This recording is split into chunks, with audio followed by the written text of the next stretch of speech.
Fala, meus lindos, tudo bem com vocês? Espero que vocês, na medida do possível, assim como seus familiares, estejam bem. Sou o professor Kelvin Souza e hoje a gente finaliza ali o capítulo 1, que a gente fala sobre os diferentes usos do espaço rural e inicia aí o capítulo 2 com a produção do espaço rural, tá? Ficou faltando só um pouquinho aí do conteúdo do capítulo 1 para a gente encerrar e iniciar aí com a produção do espaço rural, tá beleza? Então, vamos lá dar continuidade. A gente começa então falando sobre as relações que existem dentro do meio rural, tá? São relações de trabalho, certo? E elas vão estar relacionadas com os tipos de propriedade, tá? Vão ser grandes propriedades, vão ser pequenas propriedades e as atividades que as pessoas vão praticar ali dentro, tá? Já que a gente está falando de relação de trabalho no meio rural, envolve as atividades voltadas tanto para a agricultura quanto para a pecuária, tá? A agricultura voltada para o cultivo de alimentos e a pecuária para a criação de animais. Por favor, tá? Quando a gente fala de pecuária, não associa somente com a criação de gado bovino, tá? De boi e de vaca. Não. Quando a gente fala de pecuária, a gente está falando de criação de animais de fazenda, né? Criação de animais do meio rural. Então, entram aí os porcos, entram as cabras, entram as ovelhas, entram os cavalos também. E uma dica importante para vocês, até uma curiosidade, tá? O Brasil, ele é um grande exportador de carne equina, tá? Carne de cavalo, a gente não tem, principalmente aqui na região Nordeste, né, o costume de se alimentar da carne dos equinos, mas nós, né, fazemos o beneficiamento dessa carne, nós exportamos essa carne para outros países, beleza? Então, relações de trabalho no meio rural que eu vou ter um trabalho familiar, onde eu vou ter as pessoas que residem naquele mesmo local, trabalhando dentro do seu próprio local, certo? Então, o trabalho familiar vai se dar dessa forma, dentro do mesmo território, dentro da mesma fazenda, uma fazenda que é da sua propriedade, certo? Quando você vai trabalhar diretamente aí na sua propriedade. Eu vou ter trabalhadores temporários, exemplo, quando eu tenho aí uma propriedade grande e chega o período da colheita, eu preciso colher, tá, com velocidade grande para que esse produto não amadureça, não se estrague. Eu preciso ter prazo e metas para enviar esse material, seja para outro estado, seja para outro município, ou seja para outro país. Então, esse trabalhador temporário ele é contratado no período de colheita, certo? E eu vou ter também os trabalhadores permanentes. Esses trabalhadores permanentes, eles vão ser contratados principalmente por grandes propriedades, e essas propriedades vão estar relacionadas diretamente com a exportação, tá? Quanto maior for a propriedade do meu familiar voltado para o meu rural, obviamente ela vai estar relacionada com a exportação. Quanto menor for a propriedade, for um trabalho familiar, uma agricultura familiar, aí nós vamos ter, no caso, um abastecimento do mercado interno. Então a gente tem dois tipos de abastecimento de mercado. As grandes empresas e grandes propriedades, elas exportam, tá, o que é produzido, enquanto que os pequenos e médios, eles importam, né? No caso não importam, no caso nós absorvemos aí toda essa mercadoria, porque ela vai abastecer o mercado interno. E diante disso, diante dessa preocupação em relação à agricultura e em relação à pecuária, a gente tem a fronteira agrícola. O que é essa fronteira agrícola? É justamente quando nós temos um grande avanço aí das áreas de cultivo e de criação pelo país. Isso se dá da seguinte forma. Nós temos uma fronteira agrícola que foi proeminentemente durante muito tempo voltada para a região centro-oeste. Então ela pegava a região centro-oeste e durante muitos anos de devastação, essa é a palavra mais coerente para isso, ela foi destruindo um bioma, tá? Extrato vegetacional, que é o cerrado. Então, hoje, nós temos pouco mais aí de 20% da área original do cerrado por conta da agricultura e da pecuária, certo? E nós temos também, agora, no início do século XX, uma migração dessa fronteira. Essa fronteira ela está migrando, saindo da região centro-oeste, onde ela não tem mais como se expandir, onde não tem mais como coexistir aí rural e urbano, e ela está migrando diretamente para a região norte, tá? Por bioma aí amazônico, para a floresta amazônica, tratando aí como extrato vegetacional. E isso, né, causa aí uma série de perdas, tanto a perda da biota, a parte de fauna e flora, tá? Fauna a parte animal e flora a parte vegetal. Então nós vamos ter perdas aí em relação aos animais, às plantas, tá? Vamos ter elevados índices de desmatamento, de queimadas, problemas em relação às comunidades tradicionais, às comunidades nativas, que são os indígenas, tudo por conta aí desse avanço dessa fronteira agrícola. Sem contar no uso excessivo de agrotóxicos, né? O solo amazônico ele não é um solo rico, ele é um solo extremamente pobre. Então, o que é que faz ter tanta planta, Kelvin? O que é que faz a floresta ser tão grande? É justamente a matéria orgânica da própria floresta. Então, a floresta é autossustentável. Ela, por conta das folhas, por conta dos galhos, consegue aí, tá? Dissolver essa matéria orgânica e repor os minerais necessários. Mas apenas isso. A partir do momento que eu desmato, que eu queimo, eu estou retirando aí o agente regulador desse ecossistema. E aí ele entra em colapso. Então, eu não vou ter uma facilidade de plantio. Eu posso até ter para determinados tipos de alimento, mas vai se degradar com um tempo muito maior. O solo ele não é rico em minerais e em elementos que facilitem o cultivo. Então, muito provavelmente, nós vamos ter o uso excessivo, tá? Mais do que já ocorre na região norte, para tentar compensar aí esse solo pobre. E aí que, obviamente, as doenças vão ter um crescimento exponencial por conta disso. Então, eu trouxe aqui algumas charts para a gente poder observar, né, como isso é tratado, maneiras mais didáticas de tratar esse assunto. Então, tem aqui um boi falando aí com um bezerro, né? Um dia, meu filho, a Amazônia será sua. Então, são alternativas que visam aí mesclar, trabalhar com esse assunto sem precisar fazer textos gigantes, mas apenas com impacto visual, tá? A charge, ela tem esse cunho, tá, político dentro dela, ela faz uma menção política a alguma coisa. Novo Código Florestal, bancada ruralista. Aí você tem ali uma floresta, né? Você pode até pensar que remonta ao período quando os portugueses chegam, porque tem uma conotação de ser uma parte litorânea, já que eles estão numa parte descampada, a gente tem coqueiros. A gente poderia assimilar como, por exemplo, se fosse a chegada dos portugueses no Brasil e isso daí ser justamente uma floresta de pau-brasil, tá? Aí tá falando assim, que absurdo, essa floresta invadiu nossas terras há milhares de anos e hoje atrapalha nosso agronegócio. Então lembra do que a gente falou na aula passada, né? A gente saiu de uma agricultura para ir para um agronegócio, né? E a gente sabe o impacto que tem disso daí. Uma agricultura trabalha com agricultura familiar, trabalha sem o uso excessivo de agrotóxicos, trabalha empregando pessoas, as pessoas não são contaminadas por conta disso, tá? E tem-se um tempo para que o alimento cresça, o tempo natural do alimento. No agronegócio, não. Tudo é acelerado, é num ritmo urbano, não é num ritmo ruralizado, tá? A planta ela tem que produzir mais, e se ela não produzir, ela é cortada e substituída por outra. Então, a gente tem essa substituição. E o impacto que essa imagem causa é justamente disso, né? São pessoas espantadas por ter uma floresta, preocupadas por ela estar supostamente invadindo um espaço que pertence a eles, tá? No caso aí, a gente tem uma dualidade. De um lado, a gente tem o que a gente vê lá no sexto ano, a paisagem natural, e do outro, tá? O peso do ser humano, tá? Em ações antrópicas, certo?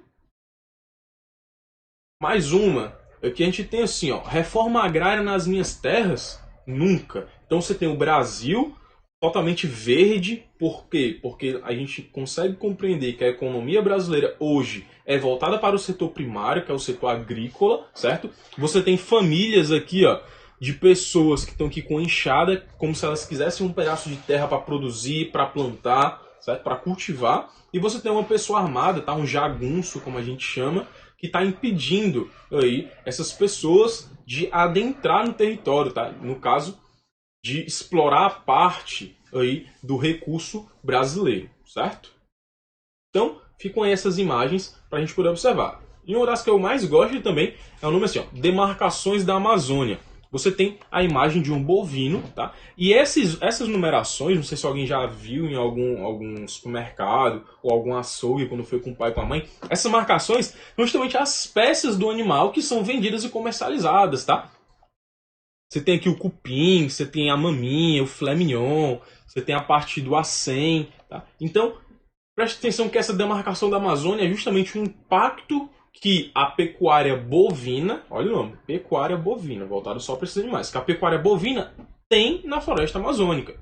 Então, essas charges, elas têm justamente essa função e elas são muito comuns em provas. Eu gosto muito de usar nas minhas provas de geografia esse tipo de charge, Por quê? Porque serve para o aluno pensar. Então é bacana depois, né, vocês peguem cada uma dessas charges, enumerem, tá, ela no caderno e coloca a impressão que vocês tiveram, tá? Não somente a minha, mas se você teve uma outra impressão, coloca aí também. Produção rural, certo? Nessa produção rural, a gente vai ter atividades do setor primário da economia que envolvem a parte de agricultura, pecuária e extrativismo, tá? Lembrando que esse extrativismo ele é dividido de 3 formas. Então, na produção rural, eu vou ter a agricultura, que é o cultivo, tá?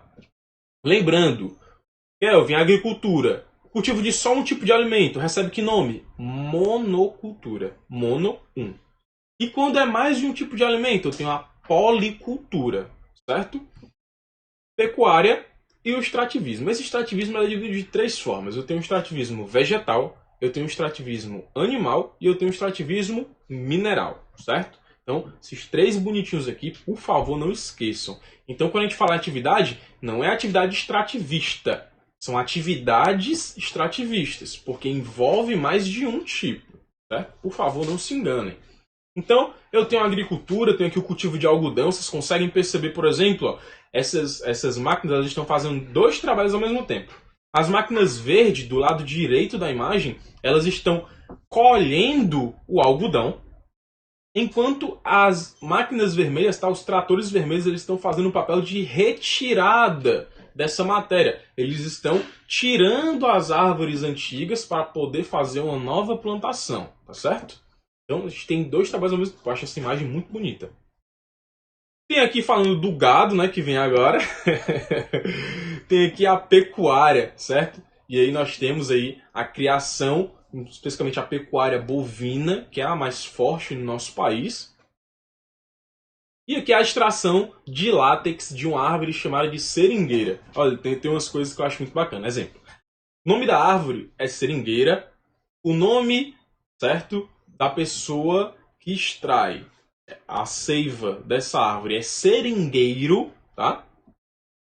E o nome desse líquido, tá? Dessa seiva é látex. É com base nele que nós temos, por exemplo, a borracha, tá? Que é um polímero. Ainda falando da produção do espaço rural, a gente tem algumas formas aí de divisões, tá? Então, nesse espaço rural, eu vou ter um local, tá, no país que vai ser mais modernizado, vai receber mais infraestrutura, vai receber mais economia. Então os estados, né, perdão, as regiões Sul, Sudeste e Centro-Oeste, elas vão ser mais organizadas, vão receber mais recursos e vão ser mais economicamente viáveis para a produção por conta do próprio solo dessa região também. Então, por conta disso, a maior parte das empresas grandes vai estar instalada aí nessas regiões. Então, elas vão ter uma função de abastecer o mercado externo. Já na região Nordeste, Norte e Nordeste, eu vou ter localizações, tá? De um meio menos modernizado e eu vou concentrar pequenas e médias empresas, fazendo com que eu não abasteça o mercado externo, porque eu não vou conseguir ter tecnologia, espaço suficiente para dar conta disso. Então eu vou abastecer o mercado interno, vou abastecer só o meu país, perdão. Na produção agrícola, a gente tem que o Brasil ele concentra a exportação de commodities, principalmente da soja e o milho. Então eu tenho, principalmente no Brasil, uma monocultura. Lembra do que eu falei do termo lá? Mono, um tipo de cultivo. Então eu tenho uma monocultura da soja e uma monocultura do milho instauradas no Brasil. Eu exporto muito esse material, da mesma forma que eu também exporto muito café, tá? O Brasil ele também é reconhecido por conta do café que nós temos, tá? Nós temos, para vocês terem uma ideia, um dos cafés mais caros do mundo, que é o café civeta, que é feito após o animal, tá, engolir ali as sementes, mastigar, e nas fezes do animal, queira vocês acreditar ou não, saem as sementes, as pessoas lavam essa semente, e aí dá origem a um dos cafés mais caros que nós temos. Tem o café do jacu também, que é o mesmo processo, só que no caso o jacu é uma ave, e se eu não me engano, eu posso até estar errado, depois eu procuro, mas se eu não me engano a civeta ela é um mamífero, tá certo? Então eu tenho que commodity. O que é uma commodity, Kelvin? É nada mais nada menos que uma matéria-prima. Só que o termo é utilizado para transações comerciais. Então eu não vou falar matéria-prima. Eu vou falar o seguinte: ó, na agricultura a gente não vai falar a soja como matéria-prima. A gente vai utilizar o nome commodity, tá certo? Então quando eu pego esse material vegetal in natura e ele tem um alto valor comercial, no caso soja, milho, café, mandioca, cana-de-açúcar, laranja, ele não é tratado como matéria-prima, é tratado pelo nome de commodity. E eu tenho o seguinte, tá? Por ter diversas desigualdades sociais no nosso território, aqui na produção agrícola não seria diferente, tá certo? Então eu vou ter desigualdade na produção. Se a gente fosse fazer um parâmetro de início de formação no território brasileiro, a gente sabe que a região Nordeste ela foi colonizada primeiro. Então, durante muito tempo, a região Nordeste, quando eu falo muito tempo, é na época em que a capital do Brasil ainda se encontrava na Bahia, no estado de Salvador, durante muito tempo, a maior parte do investimento ia para lá. Por quê? Porque o polo econômico estava lá. Então, durante muito tempo, a região Nordeste foi uma das mais organizadas, melhor vista economicamente, tá? Mais bem estruturadas. Até o momento em que eu descentralizo ali o poder, tiro ali a capital da Bahia, transfiro para o Rio de Janeiro, que posteriormente foi transferida ali para o que viria a ser Brasília. E a partir desse momento de descentralização, eu tenho o seguinte: eu tenho que existe uma transferência de recursos. Agora, a região centro-oeste, a região sul e sudeste, elas vão ter um maior investimento, porque elas vão estar mais próximas do que em relação à região nordeste estaria. Então, eu tenho desigualdade de produção. Eu tenho centro-oeste, sudeste e sul recebendo mais recurso financeiro, enquanto norte e nordeste não recebem tanto, tá? Recebem menos recursos. O que vai predominar na região, né, no eixo centro-sul, vão ser as grandes empresas, vai ter maior produtividade. Lembra, vai abastecer o mercado externo e parte do mercado interno também, mas a maior proeminência de abastecimento de mercado interno do Brasil é com a região norte e nordeste, principalmente com a região nordeste. Tá? Vai ter menos recursos e vai abastecer aí somente o nosso mercado interno. E aí lembra do que eu falei, se eu não me engano, na aula passada, né, que a minha professora costumava falar, né? Se o campo não planta, a cidade não janta. Se o campo não roça, a cidade não almoça. Então a gente depende do mercado interno, tá? Sem ele, a gente não conseguiria ter acesso com facilidade a determinados tipos de insumos ou produtos agrícolas. E aí, para finalizar, para a gente finalmente, tá, fechar esse capítulo com chave de ouro, a gente entende o seguinte: que essa produção pecuária envolve a criação do gado, envolve a criação suína, dos ovinos, do caprino, das aves, tá? Então, a finalidade disso daqui é fornecer carne, leite, lã, a força de trabalho dos animais para que a gente não precise aí tá utilizando a força do ser humano. Lembra do que a gente comentou? Olha, até um paralelo, ó, uma quebra. Em relação à força de trabalho, aqui a gente está falando daquela substituição da força humana. Parece um conteúdozinho que a gente viu lá no conteúdo de ciências, quando a gente falou de máquinas simples, da alavanca. Tá? Lembra disso. A gente utiliza essa força de trabalho e utiliza também como meio de transporte, com as carroças, seja por burros, jumentos ou mesmo gado. Pra vocês terem uma ideia, lá no Pará, é muito comum as pessoas criarem o búfalo, tá? Que não é um bovino, é uma outra espécie de animal. Então é muito comum eles fazerem esse trabalho com o búfalo, que é um animal, tá? Que tem uma estrutura corpórea maior que a do gado bovino, certo? Eu ia falar que era Ilha de Marabá, mas eu acho que não é. Sei que é no Pará. Essa produção pecuária abastece os dois mercados, tanto interno quanto externo. Tá? A maior produção de gado se encontra-se no eixo centro-sul, especificamente na região centro-oeste. E esse gado ele é criado de duas formas. Tanto eu tenho uma pecuária chamada de extensiva, onde esse gado ele é criado solto em toda a extensão do terreno da propriedade. Isso requer pouco recurso e tecnologia, porque basta eu deixar pastagem lá para ele se alimentar. E eu tenho um outro tipo. Quando eu quero mais qualidade, eu tenho que investir mais recurso tecnológico. Tá? Então, exige-se mais dinheiro. Para isso, eu tenho uma pecuária intensiva, onde o gado ele vai ficar confinado em espaços. Ele vai se alimentar de uma ração específica e balanceada para determinado tipo de finalidade dele. Ah, é leite, vai comer tal ração. Ah, é para um gado de corte, é um gado que eu vou vender para que as pessoas se alimentem da carne, determinado tipo de ração. Então, existe muita tecnologia tá? Envolvendo esses animais. E como exige muita tecnologia, também exige muito recurso financeiro. É algo mais caro, mas nos dá, não é, animais com excelência e procedência de qualidade, uma qualidade superior. Então, em relação aí a parte que a gente fala de uso do espaço rural, a gente finalizou lá o capítulo 1, logo quando a gente falou da questão da propriedade familiar e dos tipos de trabalho, e a gente inicia aqui o 2, parando aqui nessa parte de produção pecuária. Tá? Muito obrigado para todos que estão assistindo, fiquem em casa, se cuidem da melhor maneira possível. Tá? Um beijo virtual do tio Kelvin, tchau, tchau.